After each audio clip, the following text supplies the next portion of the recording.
şişelerin dibi. Onunla bir sonu var, tıpkı senin gibi. Gitmesini istedim, uğraştım deli gibi. Hala son bir sözüm var, dinlersin beni değil mi?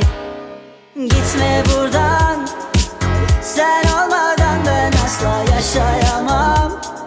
Kesmiyor ne ilaç ne antidepresan. Çözemedim vallahi, çok enteresan. Yalvarıyorum gitme buradan, sen olmadan ben asla yaşayamam. Kesmiyor ne ilaç ne antidepresan. Çözemedim vallahi, çok enteresan. Kafayı yiyorum.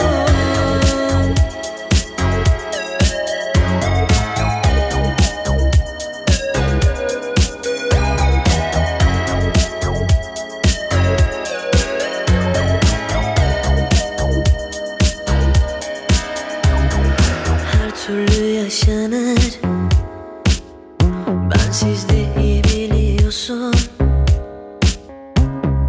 Biraz ağla geçer, biraz da tutmalıyorsun.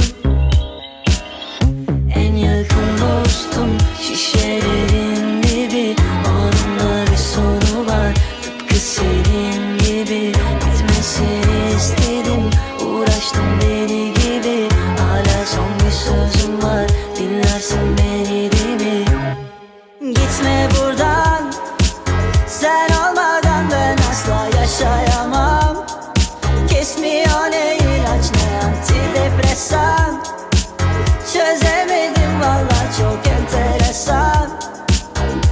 Yalvarıyorum gitme buradan, sen olmadan ben asla yaşayamam.